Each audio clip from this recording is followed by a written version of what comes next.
Bonjour tout le monde, bienvenue à On en parle.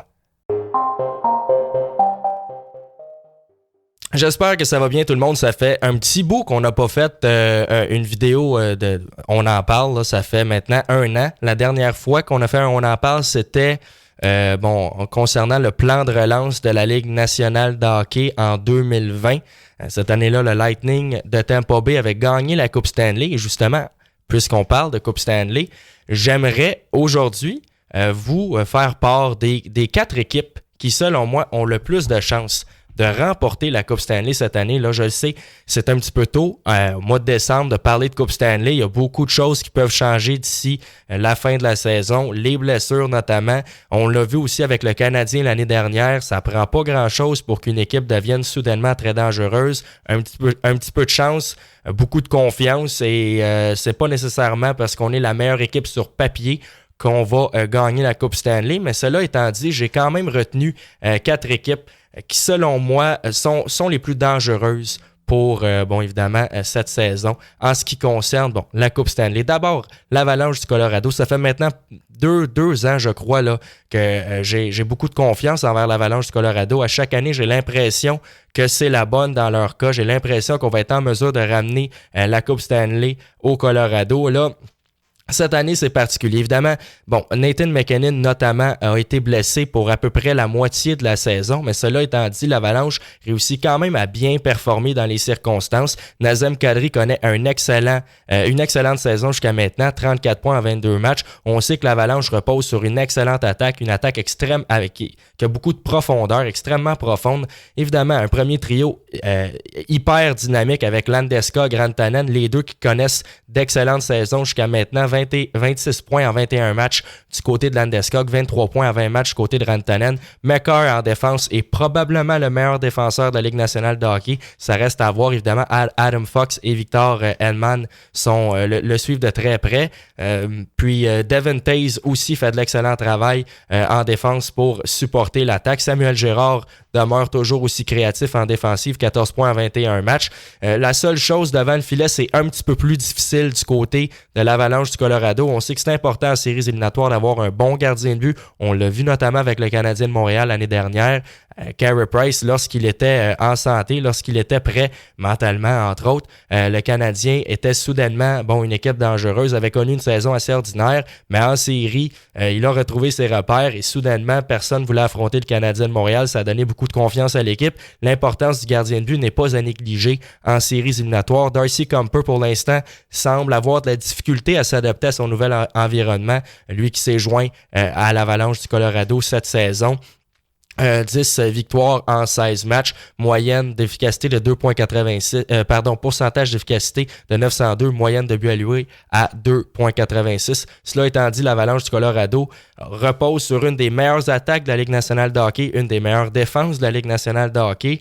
Et puis là, ça commence à faire plusieurs années qu'on n'est pas en mesure de ramener la Coupe Stanley, qu'on est une équipe dangereuse, qu'on connaît une excellente saison régulière, mais évidemment, c'est plus difficile en séries éliminatoires. Généralement, ça va bien pour passer le premier tour. Au deuxième tour, ça se complique. Je crois maintenant que cette année, les joueurs ont faim, on en veut plus, notamment du côté de Nathan MacKinnon qui est là depuis le début.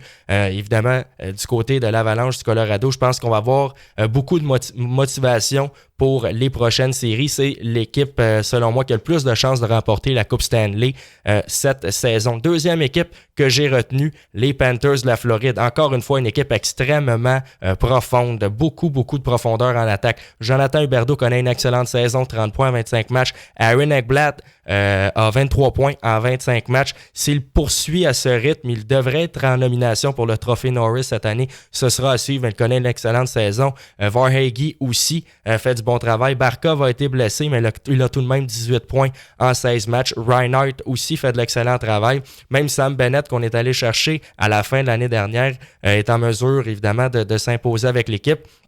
Et ce qu'il y a d'intéressant avec les Panthers de la Floride, c'est qu'au cours des dernières années, ça a été difficile devant le filet. C'est d'ailleurs la raison pour laquelle on est allé chercher Sergei Bobrovsky. Mais lui, il était un des gardiens de but, et un gardien de but élite dans la Ligue nationale de hockey. Et depuis qu'il s'est joint aux Panthers de la Floride, il n'a pas été en mesure de performer à la hauteur des attentes. Cependant, cette année, c'est la première année où il performe justement à la hauteur des attentes. Moyenne de buts alloués à 2,41, pourcentage d'efficacité à 920. Les Panthers de la Floride ne sont pas à prendre à la légère. Ils connaissent une excellente saison jusqu'à maintenant. Je crois qu'ils sont deuxième au classement général au moment où on se parle. Et là, en plus, devant le filet, le problème semble s'être réglé. Si jamais Bobrovsky, évidemment, l'échappe un peu là, vers la fin de la saison, on va voir Spencer Knight qui sera toujours en mesure de faire le travail. Saison peut-être un petit peu plus difficile jusqu'à maintenant, moyenne de buts alloués à 2,98, mais quand même, pour l'instant, ça va assez bien au niveau des gardiens de but du côté des Panthers de la Floride. Bobrovsky a seulement une défaite en 16 matchs depuis le début de la saison. Et encore une fois, on a beaucoup de profondeur en attaque, une bonne défensive. Seule chose, on manque peut-être un petit peu d'expérience en séries éliminatoires. Le noyau, évidemment, Huberdeau Barkov notamment, n'a pas beaucoup d'expérience en série. On perd souvent au premier tour. Évidemment, l'année dernière, on a perdu au premier tour contre le Lightning de Tampa Bay qui a finalement gagné la Coupe Stanley. Mais rapidement, là, je pense qu'il y a juste Patrick Hornquist qui est il est le seul, en fait, qui a gagné la Coupe Stanley, je crois, du côté des Panthers de la Floride. Alors, on manque peut-être un petit peu d'expérience dans le vestiaire, peut-être un petit peu de leadership. Ça va être à suivre, évidemment, au cours des prochains mois. Mais je pense tout de même que sur papier, les Panthers de la Floride sont une équipe, représentent une assez grosse menace pour les équipes adverses. L'autre équipe que j'ai retenue est dans le même état, se retrouve dans le même état, le Lightning de Tampa Bay. On sait que les équipes de la Floride là, sont extrêmement compétitives au niveau du sport professionnel. Vous allez voir dans les prochaines semaines, dans les prochains mois, on va commencer à parler du Super Bowl qui approche à grands pas. Les Buccaneers de Tampa Bay seront à surveiller assurément. J'ai parlé des Panthers de la Floride, une bonne équipe. Les Rays de Tampa Bay aussi sont très bons et le Lightning ne fait pas exception. Du côté du Lightning, on tente d'y aller pour une 3e Coupe Stanley consécutive. La dernière fois que c'est arrivé, c'était les Islanders de New York qui ont réussi l'exploit de 1979-80 à 82-83. Donc, ça fait quand même un petit bout. Le Lightning connaît une excellente saison jusqu'à maintenant. Steven Stamkos est le meilleur pointeur de l'équipe, 32 points en 25 matchs. Il est en santé, il performe bien. Victor Hedman, 27 points en 26 matchs, un des meilleurs défenseurs dans la Ligue nationale de hockey. Alex Killorn est très efficace en attaque. Palat aussi. Cirelli fait du bon travail. Brayden Point a été blessé. Il a seulement joué 16 matchs, mais il a tout de même récolté 13 points. Ce que je trouve intéressant avec Brayden Point, et je trouve qu'il représente bien l'équipe, l'image que le Lightning... En fait, mon interprétation du Lightning de Tampa Bay, j'ai l'impression que le Lightning, c'est une équipe qui trouve une façon de gagner des matchs lorsque ça compte, en séries éliminatoires notamment. Et c'est ce qui rend... C'est ce qui fait du Lightning une équipe aussi dangereuse. On trouve des façons de gagner. D'abord, John Cooper est probablement le meilleur entraîneur de la Ligue nationale de hockey au moment où on se parle. Et on trouve des façons en séries éliminatoires de gagner. Brayden Point est un bon exemple. Il est un des meilleurs attaquants dans la Ligue nationale de hockey, mais il trouve une façon de rehausser son niveau de jeu en séries éliminatoires, tout comme le reste de l'équipe. Brayden Point en 2019-2020 en série, 33 points en 23 matchs. 2020-2021, 23 points en 23 matchs, 14 buts dans les deux campagnes. C'est un joueur à surveiller, extrêmement dangereux en saison régulière, mais particulièrement en séries éliminatoires. Et je trouve c'est un peu à l'image du Lightning de Tampa Bay. C'est une équipe extrêmement dangereuse en saison régulière, mais on a beaucoup d'expérience en série. On joue avec beaucoup de confiance en série. Alors, on est encore plus dangereux, évidemment, du côté du Lightning lorsqu'on se retrouve en séries éliminatoires. Encore une fois, une équipe qui a beaucoup de profondeur, un petit peu moins bonne que l'année dernière, évidemment. Là, on respecte le plafond salarial, mais c'est une équipe qui est quand même beaucoup, qui repose sur des joueurs de grand talent, qui a beaucoup de profondeur encore une fois.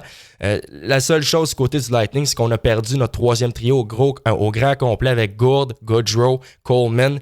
Mais pour l'instant, ça ne semble pas faire trop mal. On a été en mesure de combler les pertes. Corey Perry, notamment, ajoute du leadership dans le vestiaire. Et à la ligne bleue, ça va super bien. Sergachev, McDonough, Edman, entre autres. Alors, évidemment, le Lightning de Tampa Bay sera à surveiller. Et je pense qu'on va avoir une petite touche de plus au niveau de la motivation aussi, justement, parce qu'on reconnaît la situation. C'est assez rare qu'une équipe est en mesure de remporter 3 Coupes Stanley de suite. On aimerait passer à l'histoire. Alors, le Lightning de Tampa Bay sera certainement à surveiller en séries éliminatoires cette saison. La dernière équipe que j'ai retenue, eh bien, c'est celle des Golden Knights de Las Vegas. Et ce que je trouve intéressant du côté des Golden Knights, c'est le message qui a été lancé par la direction en allant chercher Jack Eichel. On veut clairement gagner maintenant. Ça m'inquiète un peu parce que j'ai l'impression que dans les prochaines années, du côté des Golden Knights de Las Vegas, ça va être très, très, très difficile parce qu'on n'a plus de relève. On échange des joueurs prometteurs pour des joueurs établis dans la Ligue nationale de hockey, mais ça va valoir la peine si on gagne la Coupe Stanley. Évidemment, Nick Suzuki a été échangé contre Max Pacioretty.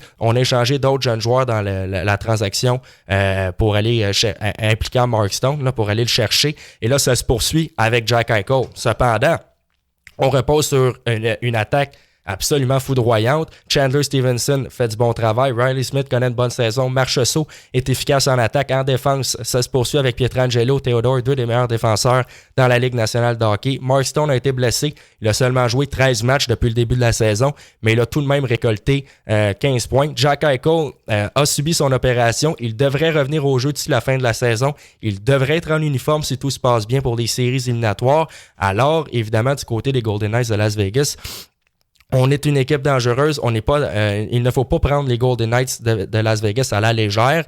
Encore une fois, par contre, c'est devant le filet que ça se complique, un peu comme l'Avalanche du Colorado. On a une très bonne attaque, une très bonne défensive, mais Robin Lehner doit retrouver ses repères. On a fait confiance en Robin Lehner lorsqu'on a échangé Marc-André Fleury au cours de la saison morte. Mais là, c'est plus difficile depuis le début de la saison du côté de Lehner. Moyenne de buts alloués à 3,10. Pourcentage d'efficacité à 906. J'ai parlé de l'importance d'avoir un bon gardien de but en séries éliminatoires pour donner confiance à l'équipe. Lehner doit retrouver ses repères, évidemment. La saison, par contre, est encore jeune. On a seulement joué à peu près le quart de l'année. Alors, il y a encore beaucoup de temps. Et c'est sûr qu'il y a beaucoup de choses, comme j'ai dit un petit peu plus tôt, qui peuvent changer, notamment au niveau de la confiance des joueurs, parce que, bon, selon moi, ces 4 équipes-là, c'est-à-dire, bon, l'Avalanche du Colorado, les Panthers de la Floride, le Lightning de Tampa Bay, les Golden Knights de Las Vegas, ce sont les 4 meilleures équipes de la Ligue nationale de hockey.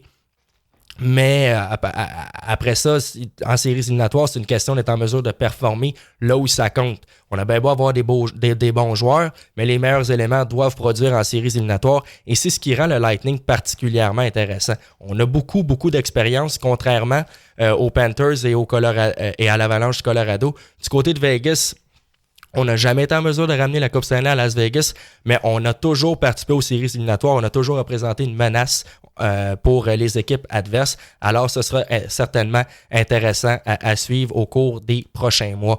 Donc, c'est ce qui va conclure la vidéo. J'espère que vous l'avez apprécié. Si oui, ne vous gênez pas pour la liker, vous abonner à la chaîne, interagir avec nous dans les commentaires. Et puis, on va se revoir dans une prochaine vidéo. Dites-nous vos prédictions pour la Coupe Stanley cette année. Quelles sont les meilleures équipes? Quelles sont les équipes à surveiller? On aura la chance d'en discuter dans les commentaires. Donc, merci beaucoup et au revoir.